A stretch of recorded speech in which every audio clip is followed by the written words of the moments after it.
بسم الله الرحمن الرحیم و بعد السلام علیکم و رحمت الله و برکاته. دوستان عزیز، بیایید با نشانه های خیرخواهی خداوند نسبت بنده آشنا شویم. یعنی علامت هایی است که اگر در کسی دیده شود نشانه بر این است که خداوند به آن بنده خیر خواسته است. آن علامت ها سه چیز است. محمد ابن کعب قرظی، یکی از بزرگان تابعی و مفسر در طبقه تابعین است، میگوید اذا اراد الله بعبد خیرا زهده في الدنيا وفقهه في الدين وبصره بعیوبه.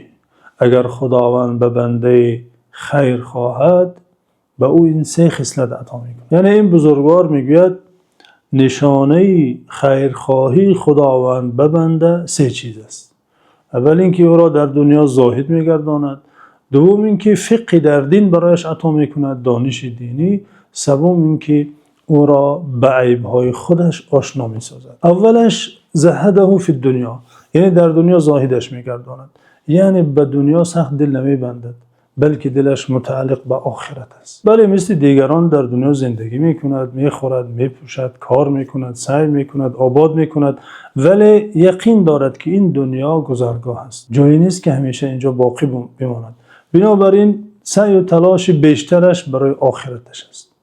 زهدی در دنیا دارد، بله، دنیا در دستش است نه در قلبش. این نشانه اولین این است که به این بنده خداوند خیر خواسته، حب دنیا را، عشق دنیا را در دلش جای نداده بلکه او را از بندگان آخرت جو قرار داده. علامت دوم این که فقهه فی الدین، به آن بنده علم دینی عطا کرده باشد، خدا را میشناسد، عقیده درست دارد، حلال و حرام را از هم جدا می کند، هر اقدامی که کند اولا درباره آن عمل حلال است یا حرام است میخواند، جستجو می کند یا میپرسد، یعنی فقه در دین دارد. حالا به هر زبان فقه دین دسترس شده، میتواند انسان از ترجمه قرآن بخواند، بیاموزد، از شرح احادیث که به هر زبان دسترس است معرفت دینی کسب نماید. فقه در دین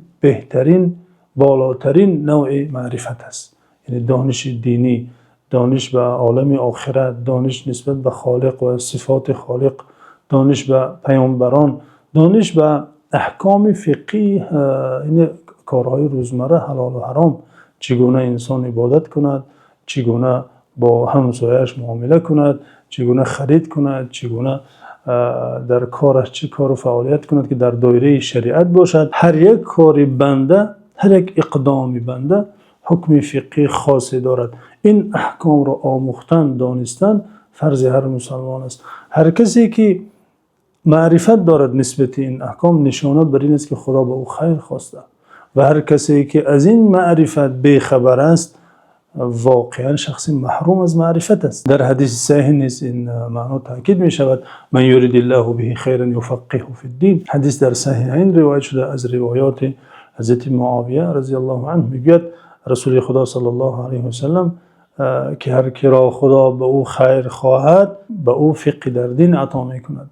این نوع معرفت عزیز و گرامی، این نوع دانش ارزشمند را که فقه در دین نام دارد، معرفت نسبت دین و احکام دین نام دارد، برای او میبخشد. نشانه سوم که محمد ابن کعب قرظی گفتند از نشانه های خیرخواهی خداوند به بنده این است که بصره بعیوبه، یعنی بنده است که عیب خودش را دیده میتواند، نسبت به عیب های خودش چشم بینا دارد، نه چنانه که عیب دیگران را دیده تواند از عیب خودش نابینا باشد، نه، برعکس عیب خود را میبیند و چون عیب خود را میبیند البته که در اندیشه اصلاح نفس خود، در اندیشه برطرف نمودن خلل‌های اخلاقی خود میشود، نه چنانه که عیب دیگران را دیده تواند خیلی بینا باشد برای دیدن عیب دیگران که از عیب‌های خودش شاید خردتر است، اما عیب‌های از دیگران دیده بزرگتر در خودش دارد ولی دیده نمیتواند. این مصیبت است. البته علامت خیرخواهی خداوند به بنده این است که بنده نسبت عیوب خودش چشم بینا داشته باشد. علمای تربیه و سلوک میگویند برای شناختن عیب‌های خویش 4 راه است. راه اول این که یا نزد مربی با خبری که نسبت به عیوب نفس، نسبت به بیماری های نفس طبیب باشد، رفته می نشیند و از او می پرسد و خود را آنگونه که بیمار نزد طبیب رفته جسم خود را معالجه می گیرد، این نفر نزد چنین استاد مربی رفته بیماری های قلبی، بیماری های اخلاقی خود را تبابت می گیرد. یک راهش همین است.